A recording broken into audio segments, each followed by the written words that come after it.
અધ્યાય 15 શ્લોક 16-20 દ્વાવિમૌ પુરુષૌ લોકે ક્ષરશ્ચાક્ષર એવ ચ ક્ષર સર્વાણિ ભૂતાનિ કુટસ્થોક્ષર ઉચ્યતે ઉત્તમ પુરુષસ્ત્વન્ય પરમાત્મેત્યુદાહૃત યો લોકત્રયમાવિશ્ય બિભર્તવ્યય ઈશ્વર યસ્માક્ષરમતેતોહમ અક્ષરાદપિ ચોત્તમ અતોસ્મિ લોકે વેદે ચ પ્રતિથ પુરુષોત્તમ યો મામેવ સમ્મૂઢો જાનાતિ પુરુષોત્તમં સ સર્વવેદ ભજતિ મામ સર્વભાવેન ભારત ઇતિ ગુહ્યતમં શાસ્ત્રમ ઇદં મુક્તં મયા નઘ એતદ્ બુદ્ધ્વા બુદ્ધિમાન સ્યાત કૃતકૃત્યશ્ચ ભારત. ઓમ તત્સદિતિ શ્રીમદ્ભગવદ્ગીતાસુ ઉપનિષત્સુ બ્રહ્મ વિદ્યાયામ યોગશાસ્ત્રે શ્રી કૃષ્ણ અર્જુન સંવાદે પુરુષોત્તમ યોગો નામ પંચદશોઅધ્યાય સમાપ્ત. હવે આપણે એક એક શ્લોકનો મિનિંગ જોઈએ. દ્વૌ ઇમૌ પુરુષૌ લોકેક્ષર ચ અક્ષર એવ ચ ક્ષર સર્વાણિ ભૂતાનિ કુટસ્થ અક્ષર ઉચ્યતે. એટલે કે છે, હે અર્જુન, આ સંસારમાં નાશવંત અને અવિનાશી, ક્ષર એટલે નાશવંત, અક્ષર એટલે અવિનાશી, એ બે પ્રકારના પુરુષો છે. એમાંથી સઘળા ભૂત પ્રાણીઓના શરીરો નાશવંત અને જીવાત્મા અવિનાશી કહેવાય છે. એટલે અહીંયા આગળ હજી કૃષ્ણ અર્જુનને સમજાવે છે કે આ શરીર છે એ નાશવંત છે અને જીવાત્મા છે એ અવિનાશી છે. એટલે કે આત્માને અક્ષર પુરુષ બતાવેલો છે. એટલે કીધું કે બે જાતના પુરુષો છે. આ દ્વૌ ઇમૌ પુરુષૌ એટલે આ બે જાતના પુરુષો કીધા છે. આપણે પહેલાં પુરુષ અને પ્રકૃતિ એની સાથેના આ શબ્દ આપણે કોરિલેટ કરતા હતા કે પુરુષ એટલે આત્મા અને પ્રકૃતિ એટલે આ જે આજુબાજુની જે પ્રકૃતિ છે અને એનાથી જે આપણું શરીર બનેલું છે. હવે અહીંયા આગળ એ કહે છે કે આ સંસારમાં નાશવંત અને અવિનાશી એ બે પ્રકારના પુરુષો છે. એટલે આ બે પ્રકારના એટલે એવું કીધું છે કે ગીતાના અધ્યાય 7ના શ્લોક 4 અને 5માં જેમને અપરા અને પરા પ્રકૃતિના નામે કહ્યા છે, તેમજ અધ્યાય 13ના શ્લોક 1માં જેમને ક્ષેત્ર અને ક્ષેત્રજ્ઞના નામ કહ્યા છે, એ બંનેનું જ અહીં ક્ષર અને અક્ષર નામે વર્ણન કરવામાં આવ્યું છે. એટલે એવા બે પ્રકારના, અક્ષર એ જીવાત્મા, ક્ષર એ શરીર એ નાશવંત છે. પછી આગળ કહે છે, ઉત્તમ પુરુષસ્ત્વન્ય પરમાત્મા ઇતિ ઉદાહૃત. ઉદાહૃત એટલે કે ઓળખાવ્યો છે. યો લોકત્રયમ આવિશ્ય, લોકત્રયમ એટલે ત્રણેય લોકમાં પ્રવેશીને બિભર્તવ્યય ઈશ્વર, બિભર્તી અને અવ્યય. બિભર્તી એટલે સૌનું ધારણ પોષણ કરે છે અને અવ્યય એટલે અવિનાશી. તો આનો મિનિંગ છે કે તથા આ બેથી ઉત્તમ પુરુષ તો જુદો જ છે. જે ત્રણેય લોકોમાં પ્રવેશીને સૌનું ધારણ પોષણ કરે છે અને જેને અવિનાશી, પરમેશ્વર તેમજ પરમાત્મા એવા નામોથી ઓળખાવ્યો છે. એટલે આના આગળના શ્લોકમાં એમણે બે પુરુષો કીધા, ક્ષર અને અક્ષર, એટલે આ શરીર અને જીવાત્મા. અને એના પછીના શ્લોકમાં કહે છે કે આ બેથી ઉત્તમ પુરુષ તો પાછો જુદો જ છે. આ અધ્યાયનું નામ પુરુષોત્તમ યોગ છે, એટલે પુરુષમાં ઉત્તમ.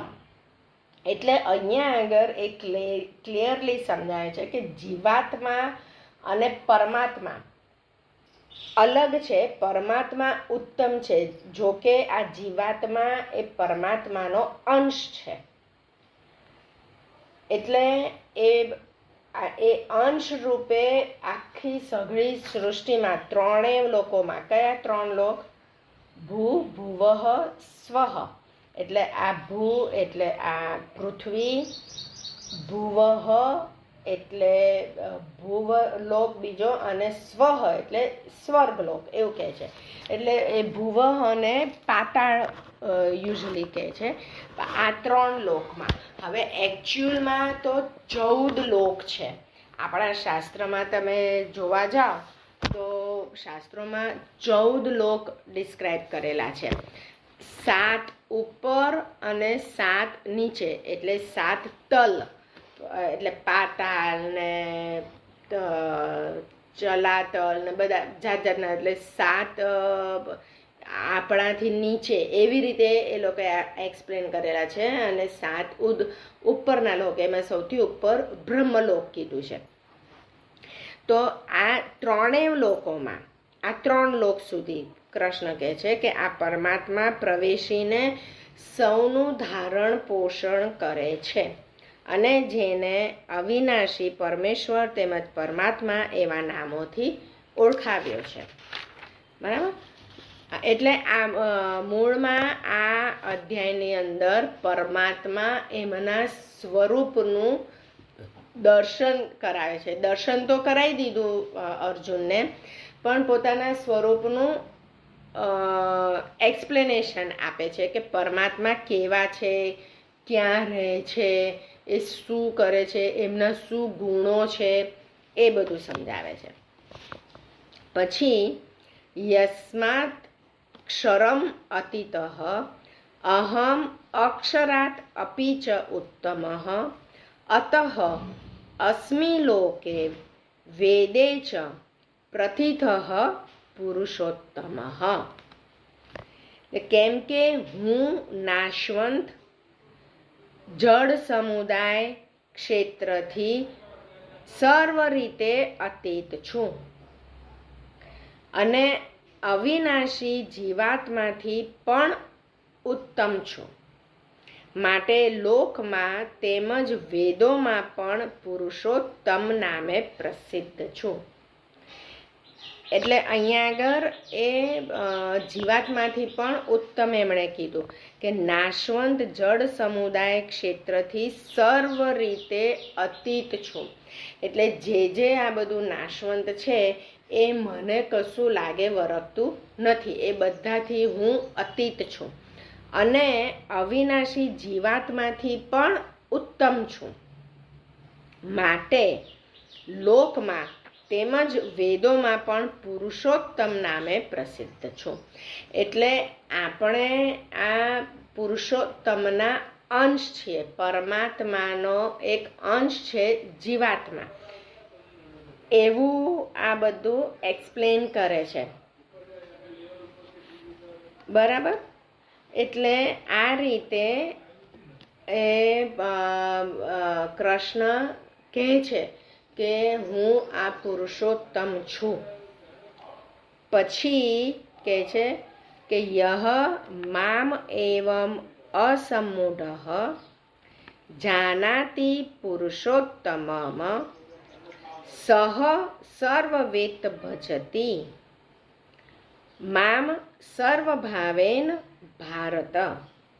એટલે હે ભરતવંશી, જે જ્ઞાની માણસ મને આ રીતે તત્વથી પુરુષોત્તમ સ્વરૂપે જાણે છે એ સર્વજ્ઞ માણસ સર્વ રીતે નિરંતર મુજ વાસુદેવ પરમેશ્વરને જ ભજે છે.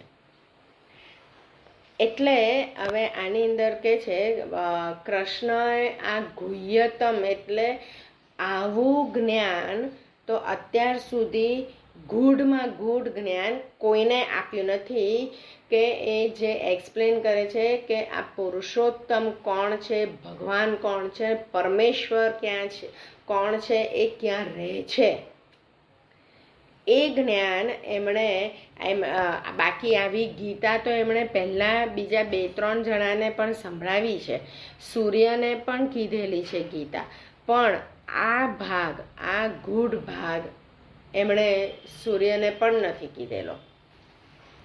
એટલે અહીંયા કહે છે કે આ રીતે મને તત્વથી પુરુષોત્તમ સ્વરૂપે જાણે છે એ સર્વજ્ઞ માણસ સર્વ રીતે નિરંતર મુજ વાસુદેવ પરમેશ્વરને જ ભજે છે. નિરંતર મને ભજે છે કે જે મને તત્વ રૂપે માને છે. હવે અહીંયા આગળ કોઈને બી એવું થાય સવાલ કે હવે બીજા બધા ધર્મનું શું, કે આપણે કૃષ્ણને માનીએ છીએ, ભજીએ છીએ, એટલે આપણે કૃષ્ણને પુરુષોત્તમ રૂપે માનીએ, પણ બીજા બધા ધર્મ લોકો જે કૃષ્ણને નથી માનતા તો એ કોને ભગવાન માનતા હશે? તો એમાં પણ એ લોકોને પણ કીધું છે આ શ્લોકની અંદર કે જ્ઞાની માણસ મને આ રીતે તત્વથી પુરુષોત્તમ સ્વરૂપે જાણે છે. તત્વથી એટલે બીજા બધા ધર્મમાં પણ એ લોકો એક પરમેશ્વર, હવે મુસ્લિમ ગણીએ તો અલ્લાહ છે, જીસસ કહીએ, ખ્રિસ્તી ગણીએ તો જીસસ એ એમના ભગવાન નથી, એ ભગવાન તો હજી એક બીજાને જ માને છે એક. એટલે એ બધા ધર્મના ગુરુઓ એક સુપ્રીમ બીઈંગને તો એ લોકો માને જ છે. એટલે કહે છે કે એ તત્વથી જે કોઈ આ મને જાણે એટલે એ મને જ ભજે છે એવું થઈને રહે છે. એટલે ભલે એક મુસલમાન અલ્લાહ કરતા હશે, પણ એ અલ્લાહને તત્વથી જાણે કે આ પરમેશ્વર છે, તો એ ઓટોમેટિક ભલે નામ અલ્લાહનું દે પણ ઓટોમેટિક એમનું ભજવાનું અહીંયા કૃષ્ણને જ પહોંચે છે. પછી 20મો શ્લોક. ઇતિ ગુહ્યતમમ શાસ્ત્રમ ઇદમ ઉક્તમ મયા અનઘ. અનઘ એટલે કે હે નિષ્પાપ. એતત બુદ્ધવા, તત્વથી જાણીને બુદ્ધવા એટલે બુદ્ધિમાન સ્યાત કૃતકૃત્ય ચ ભારત. એટલે કે છે હે નિષ્પાપ અર્જુન, આમ આ ઘણું રહસ્યમય ગોપનીય શાસ્ત્ર મેં કહ્યું, આને તત્વથી જાણીને માણસ જ્ઞાની અને કૃતકાર્ય થઈ જાય છે. એટલે હવે કૃષ્ણ કહે છે કે આ ગોપનીય શાસ્ત્ર મેં તને કહ્યું છે અને એ જાણીને કોઈ પણ માણસ આ કૃતકાર્ય થઈ જાય છે. તો આપણે બી આપણા બાળકને આ ગોપનીય શાસ્ત્ર એને સમજાવવાનું છે, એને કહેવાનું છે કે આ પરમેશ્વર આપણા બધામાં આ જીવાત્મા છે અને આપણાથી ઉત્તમ એક પરમાત્મા છે. એટલે આપણે બધાએ એ પરમાત્માને ભજવાનું છે, એમને તત્વથી જાણવાનું છે અને એ સતત આપણે એ જાણીએ તો આપણે એમને જ ભજીએ છીએ એવું થાય અને એ આપણે ભજીએ એટલે એ આપણે પછી એમની પાસે પહોંચીએ. કારણ કે કૃષ્ણએ આખા ગીતામાં આખા 3 યોગ બતાડ્યા છે, જ્ઞાન યોગ, કર્મયોગ અને ભક્તિ યોગ. એટલે કહે છે કે જે આવી રીતે મને તત્વથી જાણે છે એ પછી ભજે છે, એટલે ભક્તિ થાય છે. જાણવાનું એ જ્ઞાન યોગ છે, જ્ઞાનથી એ જાણે છે અને કૃત કાર્ય થઈ જાય છે. એટલે કૃત કાર્ય એટલે પછી એનું કર્મ પણ એવું કૃત થાય છે કે એ જે બધું સમર્પિત જ થઈ જાય છે પરમેશ્વરને. એટલે પછી એ આખા પરમેશ્વરને જાણી લે છે અને જાણી લે એટલે પછી એ એમનામાં લીન થઈ જાય અને લીન થઈ જાય એટલે પછી એને અહીંયા આગળ જન્મ પાછો આ પૃથ્વીલોક પર લેવો ના પડે. એટલે આપણે પણ આપણા બાળકને કહેવાનું કે આ જન્મમાં તો તું મનુષ્ય થઈને આવ્યો છે મારા પેટમાં, પણ હવે તું જન્મે એટલે તું એવા કાર્ય કર કે તને સીધા પરમાત્મા પ્રાપ્ત થાય અને પછી તારે વારંવાર આ જન્મ લેવો ના પડે.